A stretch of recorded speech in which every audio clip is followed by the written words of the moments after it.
So in this video, we're going to go through some examples in what users have now available on their BLACKBOXAI agent, on their IDEs, and on the BLACKBOX IDE directly. So users now have access to the remote. It's widely available. There's no early preview. There's no early beta. There's no early access. There's no settings configuration that you have to make. You don't have to know someone in Washington to get access to this feature. So it's a widely available feature today for everyone directly on BLACKBOX. So here you have these tasks. We're going to show you, you can run remote tasks instantly. We're going to take an example of it right here. So we just switched to remote. If anything is local, we're going to pick it here. If it's remote, we're going to pick it here. So we're going to say, for example, build me a website that looks like Spotify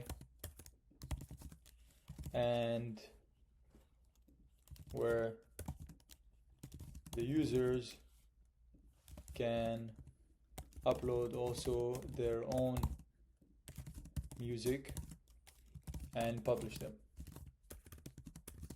So what we can do is, this is now a background running task. So we don't need necessarily to have the device turned on. We don't need to stay in this thread of the conversation. It's entirely running in a secure remote cloud environment. So what you can do right now is keep working locally on some of the other tasks that you have.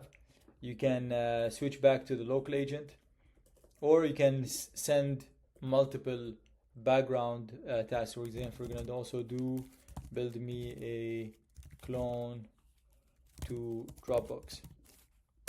So it's as easy as just sending as many tasks as you want in parallel. You'll be able to manage them all through your session right here. You can jump in and navigate between different sessions that are running right now. So we're gonna also try a third one since these are now getting set up. So build me a website to search through archive papers, and I want to be able to click on the results, and I want to scrape the content of that specific paper. So this is the third task. We can run as many, there's no limitation on the number of tasks you can have running in parallel. You can keep running as many as you need. You can shut down entirely your device, come back later on. So we're going to take a look at this time. So on the Spotify one. So right now we can see the Spotify going through the implementation. We can take a look at it right here. So below is a detailed plan. It's going to build the proper files here. So there's the uploads where it's going to store everything. The main application is going to organize the route. So it's going to have a database.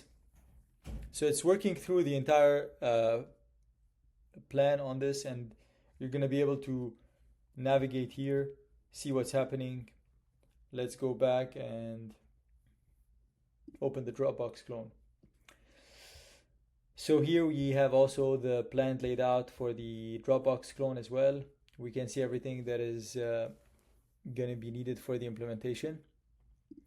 And there's also the archive.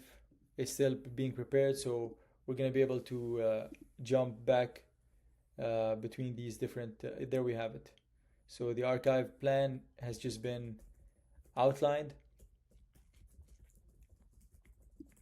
Let the user search. So this is step-by-step breakdown and so on. So here you get a sense of how you can work on this, and we're going to now also see how we're going to run a local while these are running. So here we have a blank.